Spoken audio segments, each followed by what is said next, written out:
થોડી રસપ્રદ વાતો કરીએ.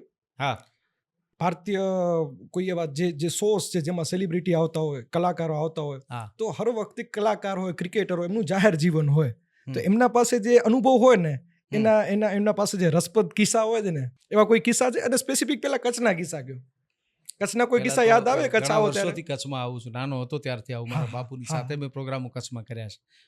મારા બાપુ પણ કચ્છમાં ઘણા પ્રોગ્રામોમાં આવતા અને હું આવતો. કચ્છ એક પ્રેમાળ પ્રદેશ છે. કચ્છના લોકો ખૂબ પ્રેમાળ છે.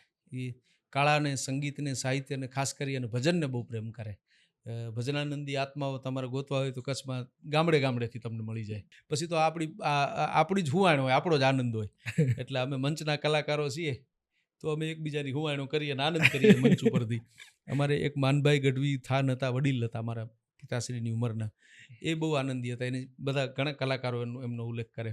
અમે સ્ટેજ ઉપર ચડીએ એટલે અમારા વડીલો પાસેથી જ અમે શીખેલા અને એ એના વડીલો પાસેથી શીખ્યા છે. એટલે આપણે આમ સ્ટેજને પગે લાગી અને માતાજીને એવું કહીએ કે હે માતાજી, લાજ રાખજે, કારણ કે આપણે ગાવાનું છે, બોલવાનું છે, લોકોને રાજી કરવાના છે. એટલે એના આશીર્વાદ મળે એટલે આપણે કહીએ ને કે હે માતાજી, લાજ રાખજે. એટલે માનભાઈ ગઢવી એમ કહેતા કે અત્યાર સુધી તમારી માતાજીએ જ લાજ રાખી છે, હવે હાથે રાખતા શીખી જાઓ.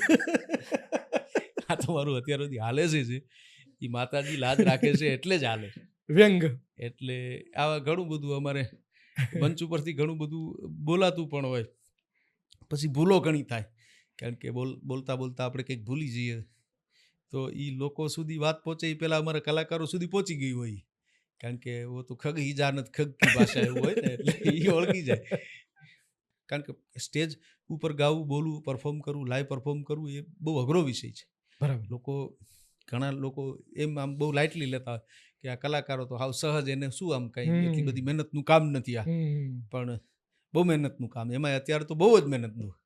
મીડિયાના લીધે કોઈ કટ છે એ નાનકડું કાપીને કોઈ મોકલી દે. લોકોની ક્યારે લોકોની લાગણીને ઠેસ પહોંચી જાય નક્કી નથી રહેતું.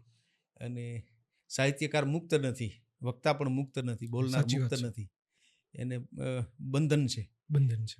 એને જે બોલવું જોઈએ અથવા તો એને કંઈક બોલવું હોય તો પણ એ બોલી શકતો નથી. બોલે તો એના પરિણામો, અને જાણકાર માણસો ઠપકો દે તો મીઠોય લાગે, પણ જે જાણતા નથી એવા લોકો પાસેથી એને સાંભળવું પડે છે. હવે તો આ તમે સાંભળ્યું છે એવું?